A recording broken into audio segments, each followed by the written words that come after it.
Oi, galerinha! Tudo bem com vocês? Hoje a Prof está aqui para falar com vocês sobre revisão da nossa avaliação, tá bom? Nós vamos começar com a disciplina de português e daí vocês vão fazendo uma pausa no vídeo, tá bom, crianças? Porque a Prof vai gravar todas as disciplinas no mesmo vídeo, tá? Vai ficar um pouquinho longo, mas é muito importante que vocês façam uma pausa a cada disciplina para que vocês possam tomar uma aguinha, descansar, fazer um lanchinho, tá bom? Para que não fique muito maçante para vocês, beleza?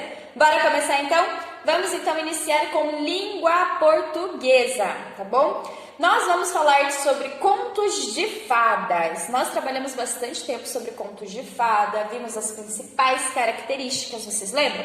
Contos de fada é uma história clássica, né? Existem vários contos de fada, mas eu trouxe aqui 3 exemplos para vocês, né? Nós temos aqui Branca de Neve, Chapeuzinho Vermelho e 3 Porquinhos. Eu acho que quando nós falamos de contos de fadas, esses são os 3 principais que todo mundo conhece e já viu com certeza mais de uma vez. O que esses contos de fadas têm em comum? Eles têm personagens. Toda história de conto de fada tem os seus personagens. Se a gente falar na Branca de Neve, nós vamos pensar na Branca de Neve, no Príncipe e nos 7 anões. E não podemos também esquecer da Bruxa Malvada, que dá a maçã para ela, não é mesmo? Os 7 anões também são muito importantes, não são os personagens principais, como a Branca de Neve, mas eles também são muito importantes. Vocês lembram o nome deles? Dunga, Soneca, Prof deixou aqui, ó, Dunga, Soneca, Feliz, Mestre, Dengoso, Zangado e Atim. Parece que a gente está espirrando, né? Mas não é o nome dele, é Atim. Quantos são? Os 7 anões. 1, 2, 3, 4, 5, 6, 7. Certo, crianças? Muito bem. Vou deixar um desafio para vocês nesta revisão. Já apresentei o nome deles e eu quero saber quantas letras tem em cada nome dos 7 anões, ok? Nós falamos um pouquinho também sobre as palavrinhas, não é mesmo? As palavras, o que compõe as palavras? As letras e as sílabas, né? Se tirar uma letrinha dessa palavrinha, não vai estar certo, ok? Então eu deixei aqui, ó, alguns exemplos. Príncipe, qual que é a forma correta de escrever príncipe? A primeira ou a segunda? Quero que vocês escrevam uma palavra correta lá no caderno de português de vocês, tá bom? Qual das duas que é a correta? Depois nós temos aqui lobo. Lobo. Qual será que é a correta? E aqui, porquinho. Porquinho assim ou porquinho assim? Qual que é a correta? Registrem lá no caderno de português de vocês, tá bom, crianças? E essa atividadezinha aqui dos 7 anões também, que vocês vão colocar a quantidade de letrinhas de cada nome, vocês podem colocar no caderno de português também, ok? Muito bem, já vimos agora um pouquinho sobre contos de fadas, né? Os personagens, a escrita dessas palavrinhas, né? Então agora a gente vai seguir com o trava-língua, que é um assunto mais recente, né? Que nós acabamos de realizar um livro de trava-língua e cantigas populares. E agora a gente vai falar sobre trava-língua. Eu tenho um trava-língua aqui, muito conhecido, né? O rato roeu a roupa do rei de Roma, Romeu. Né? E vocês perceberam que tem 2 espaços aqui? Preciso que vocês completem aí no caderninho de vocês a palavrinha que está faltando nesse trava-língua. O rato roeu a roupa do rei de Roma, Romeu. E eu deixei aqui as palavrinhas para que vocês pudessem completar com a sílaba que falta. São palavrinhas do nosso trava-língua. Então nós temos aqui rato, roupa, Roma e Romeu. Tá bom? Vocês só vão completar com as sílabas que faltam nessas palavrinhas aqui. Não esqueçam que para formar uma sílaba nós precisamos de uma consoante e uma vogal, senão essa sílaba não vai ter som nenhum. E depois nós temos cantiga popular. Esta cantiga popular aqui, ela é muito conhecida. Cai, cai, balão aqui na minha mão. Não cai não, não cai não, não cai não, cai na rua de sabão. Vocês conhecem, né? Então, uma cantiga popular, ela é composta por versos. Ao invés de chamarmos linhas, nós chamamos de versos. Lembram disso? E na cantiga também nós precisamos de palavras que rimam. Olhando aqui, cai, cai, balão, aqui na minha mão. Nessa primeira parte aqui, nesses primeiros versos, quais são as palavras que rimam? Eu deixei destacado aqui para mostrar para vocês, ó. Balão, mão. E mais aqui abaixo nós temos não e sabão. Essas palavrinhas rimam, ó. Balão e mão, não e sabão. E quantos versos tem? Vamos contar? 1, 2, 3, 4, 5, 6, 7 versos tem na nossa cantiga Cai, Cai, Balão. Ok, crianças? Então, são características de uma cantiga popular que a gente precisa saber. Matemática agora. Nós conversamos e aprendemos sobre as figuras não planas, que são essas daqui, vocês lembram? São todas aquelas que nós conseguimos ver os lados, né? Olha só o cubo. Tem a parte de frente, a parte de trás, em cima, embaixo, um lado, o outro lado. O cone eu consigo ver, né? Que ele é redondinho, assim, a parte de baixo. A esfera, o cilindro e o bloco retangular. Lembraram das formas das figuras não planas? Então, quando a gente fala de cubo, o que parece com cubo? Um cubo mágico, né? Quando a gente fala de cone, o que representa um cone? Um cone mesmo, ou então uma casquinha de sorvete. Bloco retangular, geralmente caixas, não é mesmo?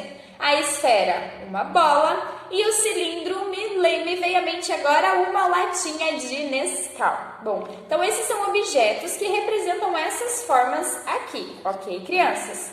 Também temos as figuras planas, que é quando a gente representa apenas um dos lados dessas figuras que não são planas. Então, a prof já tem aqui as formas geométricas e eu trouxe o padrão geométrico, que também é um assunto que nós trabalhamos. E eu fiz aqui as figuras geométricas, o círculo, o triângulo, o quadrado e o retângulo.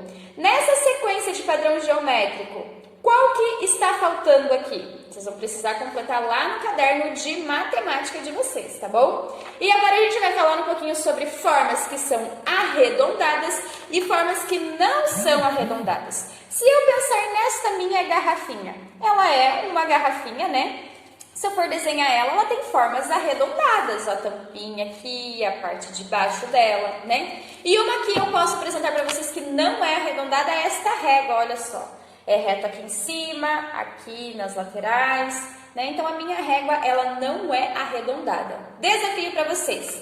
Peguem aí na casa de vocês um objeto que tenha formas arredondadas e um que não tenha formas arredondadas. Tira uma foto e me manda na agenda, tá bom, crianças? Nós aprendemos sobre sobre os números, a sequência numérica do número 1 até o número 50. Quem sabe contar do número 1 até o número 50? Calendário, olha só, nós trabalhamos os dias, trabalhamos os meses, o ano e a semana. Então, eu representei aqui para vocês, né? O calendário do mês de novembro do ano de 2020, né? Então, quantos são os meses? São 12. Vamos relembrar? Janeiro, fevereiro, março, abril, maio, junho, julho, agosto, setembro, outubro, novembro e dezembro. Quantos dias geralmente tem esses meses? 30 ou 31 dias, com exceção do mês de fevereiro, que tem 28 ou 29 dias. Lembraram? Muito bem. Dentro desse mês, nós temos as semanas, né? Quais são os dias da semana? Domingo, segunda, terça, quarta, quinta, sexta-feira e sábado. Então, domingo é o primeiro dia da semana. Aí nós temos segunda-feira, terça-feira, quarta-feira, quinta-feira, sexta-feira, que são os dias do meio da semana. E o sábado, que é o último dia da semana. Acabou que no sábado nós começamos uma semana nova e assim nós vamos até encerrar o mês, né? Novembro tem 30 dias. Aqui, a prof fez uma legenda para mostrar para vocês. Percebam que temos 2 dias aqui, o dia 2 e o dia 15, que estão circulados de azul, que representa o feriado. Então, nós tivemos 2 feriados no mês de novembro. Feriado número 2 aqui, do dia 2, que foi o feriado de finados, e do dia 15, que representou a proclamação da República. E eu fiz aqui também de laranja, porque não é um feriado, mas é uma data importante para mim e principalmente para vocês, né? Que é o dia da nossa avaliação. Qual que é o dia da nossa avaliação? Dia 24. E não esqueçam que vocês precisam vir aqui na escola para realizar esta avaliação na data que eu agendei com vocês na agenda. Bora para a próxima disciplina? História. Em história nós falamos sobre a minha casa, as partes da minha casa, a cozinha, o que faz da minha casa um lar. Vocês lembram desse conceito que nós trabalhamos? O que faz a nossa casa um lar é todo o contexto que tem dentro da nossa casa, como nós vivemos, né, a forma com que nós comemoramos as datas especiais, o nosso dia a dia, o amor, o respeito, a harmonia que as pessoas têm dentro da sua casa, faz com que ela seja, além de uma casa, um lar. Bom, e nós falamos também sobre uma parte em comum em todas as casas do mundo. Vocês lembram qual é? A cozinha, muito bem. E a cozinha tem características aqui no Brasil e também nos outros lugares do mundo, lembram? Cozinha geralmente tem pia para lavar louça, tem armário para guardar as louças, fogão para preparar o alimento, né? Lugares, armários também para guardar os alimentos. Vimos também que esses alimentos não podem ser guardados em qualquer lugar, não é mesmo? Eles precisam de um lugar específico, né? Eu não posso colocar uma fruta dentro do meu quarto, né? Ela precisa ficar na cozinha ou armazenada na geladeira, para que guarde, né? Permaneça por um tempo maior a qualidade dessa fruta. Vimos também que cada coisa tem o seu lugar. A gente não pode simplesmente colocar um brinquedo lá em cima da geladeira e deixar lá. Não é bem assim, né? As coisas têm o seu lugar, né? E agora eu quero saber um pouquinho de vocês sobre qual é o alimento preferido de vocês. Né? Os alimentos são preparados na cozinha. Qual que é o alimento preferido de vocês? Hoje, agora, o que vocês mais gostam? Pode ser doce ou salgado. Tá bom? Depois, nós vimos também um pouquinho sobre a nossa escola. Quem trabalha aqui na escola? Onde fica a nossa escola? Vocês sabem o nome do bairro e a rua que fica a nossa escola? Nossa escola fica localizada no bairro Nações. E fica entre as ruas, né? Porque nós temos as duas quadras aqui, que a nossa escola é bem grande. Então, ela fica na Rua Colômbia e também os fundos da nossa escola dá na Rua Venezuela, tá bom? Estes são os nomes das ruas e o bairro da nossa escola. E você lembra qual período do dia que você foi matriculado na nossa escola? Você estuda no período da manhã ou no período da tarde? Claro que agora, devido à pandemia, nós temos adaptado, né? Alguns pais trabalham e algumas crianças precisam fazer à noite, ou às vezes no comecinho da tarde, na manhã. Qual que é o período do dia que você tem estudado? Manda um áudiozinho para mim me contando lá na agenda. E trazendo esse contexto aqui da nossa sala de aula, você lembra da nossa escola? Cada partezinha da nossa escola, qual que era o seu local favorito? Eu também quero muito saber. Bom, agora que a gente já conversou um pouquinho sobre história, a gente já pode correr para a geografia, porque os assuntos são bem semelhantes, tá ok, crianças? Mas não são muito iguais não, são semelhantes, ok? Geografia, nós falamos também sobre o lugar onde nós moramos. Você lembra o nome da nossa cidade? Fazenda Rio Grande, muito bem. E nós falamos também sobre o tipo de moradia, os vários tipos de moradia que tem. Nós sabemos que existe casa-terra, casa de palafita, prédio e também o trailer, que é a casa sobre rodas. Lembram dessa curiosidade que eu contei para vocês? Então, qual é a parte da sua casa que você mais gosta? É o seu quarto, a sala, a cozinha? E o porquê que você mais gosta dessa parte da sua casa? Bom, depois nós falamos também sobre os funcionários que compõem a nossa escola. Lembram? Nós temos professores, temos a nossa diretora, secretária, temos coordenadora, temos cozinheira E temos também as meninas que fazem a parte da limpeza, que nós falamos de serviços gerais. Lembraram? Ah, muito bem, crianças. Então, toda essa equipe compõe, né, o nosso corpo de trabalho. Uma escola não pode funcionar sem esses profissionais. Bom, depois nós falamos também um pouquinho sobre a composição de alguns materiais. O último que nós vimos recentemente é sobre o látex, que faz a borracha. Lembram da nossa borracha escolar? Eu apresentei para vocês em uma aula que ela é retirada da natureza, de uma árvore chamada seringueira. Lembraram? Então, através desse látex que é retirado das borrachas, das árvores, através desse látex que nós conseguimos retirar da árvore, nós conseguimos produzir bastante materiais, como bexiga, borracha, pneu e muitas outras, luvas de borracha, né? Aquelas que a gente costuma usar para limpar a casa. Então, tudo isso é feito do mesmo material que é feito a nossa borracha escolar. Claro que eles precisam passar por uma produção, né? Por uma industrialização ali na fábrica, até chegar ao nosso consumo. Mas todos eles derivam dessa matéria-prima que é o látex. Ciências, nós falamos um pouquinho sobre a dentição nossa e dos animais. Vocês lembram que a dentição dos animais é dividida em duas partes? Os animais herbívoros e os animais carnívoros. Quando a gente fala de animal herbívoro, eu lembro muito do cavalo, do coelho, né? Por quê? Porque eles comem folhas, frutas. Então, a dentição deles é mais reta. Por quê? Para que ele possa mastigar com facilidade os alimentos, né? E engolir. Já os animais carnívoros, a gente vai lembrar da onça, do leão, né? Então, a dentição deles é mais pontudo, né? Para que eles possam rasgar, né, a carne que eles comem, porque animal carnívoro come carne. Então, a dentição deles é bem diferente. A nossa dentição é tanto para carnívoro quanto para herbívoro, porque nós comemos todos esses alimentos, não é mesmo? E por esse motivo, a nossa dentição, ela tem essas duas funções. Claro que a gente não tem presas igual as das onças, mas esses nossos dentes da frente servem para que a gente possa rasgar os alimentos, morder, né, uma maçã. Senão a gente vai colocar uma maçã inteira na boca? Não tem como, né? A gente precisa morder os pedacinhos.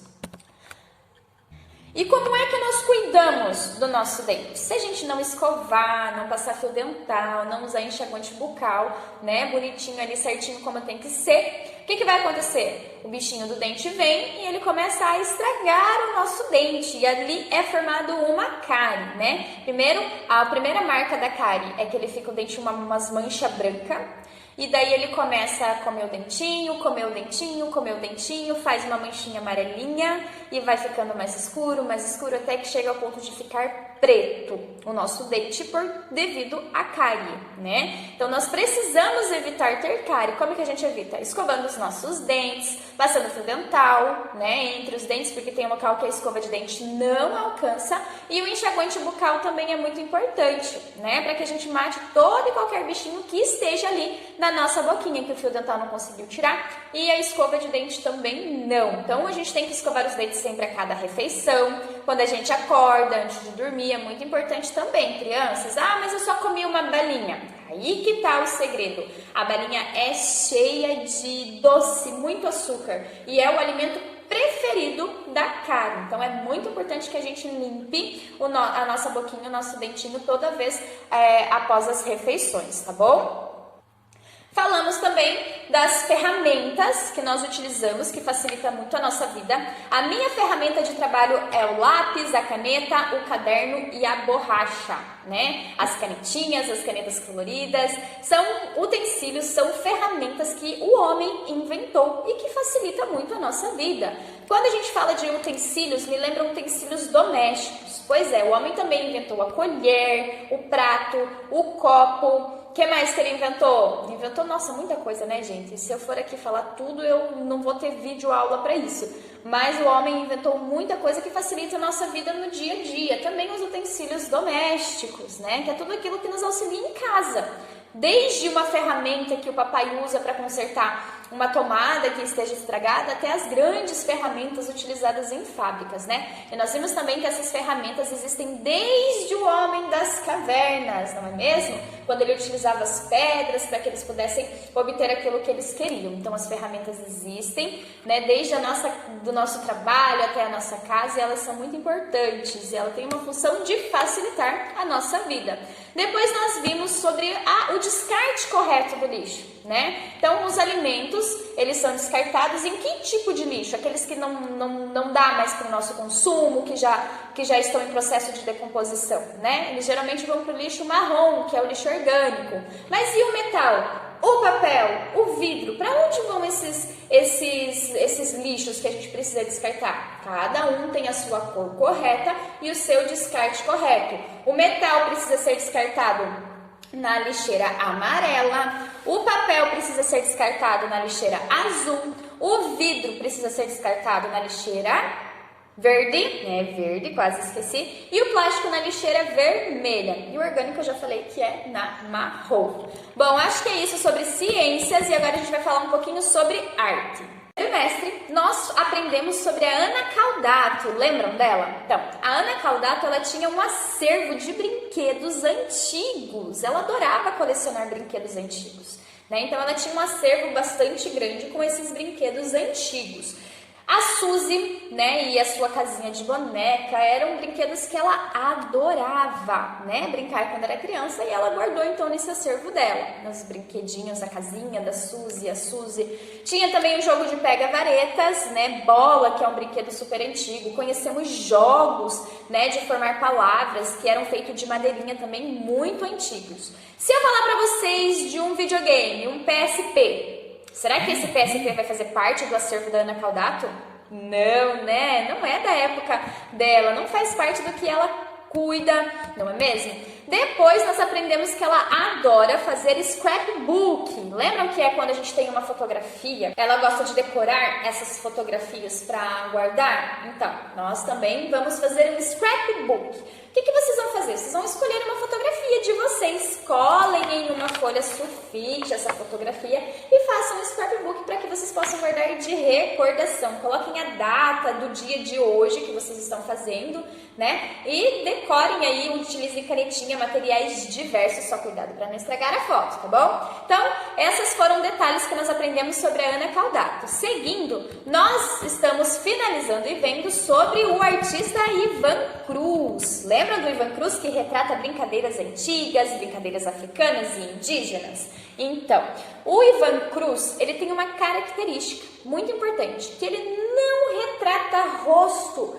nas suas obras de arte, né? Então, ele ama pintar as brincadeiras e ele pinta aquilo que ele já vivenciou, mas ele não retrata rostos, né? Eu acredito que, eu não sei exatamente o porquê ele não retrata rostos, mas eu penso assim, imagine uma brincadeira onde tem várias pessoas. Lembrar do rosto de todo mundo é difícil, não é mesmo? Então, ele tem essa característica de não retratar rostos na pintura dele, nas obras de arte dele. E ele gosta, então, né, de retratar essas brincadeiras. Você lembra aí duas brincadeiras que ele pintou? Sim ou não? Ah, eu tenho certeza que você lembra. Se tá em dúvida, corre lá na apostila de arte que você vai encontrar, tá bom, crianças? Então é isso, a nossa revisão está feita. Se vocês tiverem dúvida, é só me perguntar. E o objetivo era exatamente esse, relembrar os assuntos que nós já trabalhamos, tá bom? Até a nossa avaliação!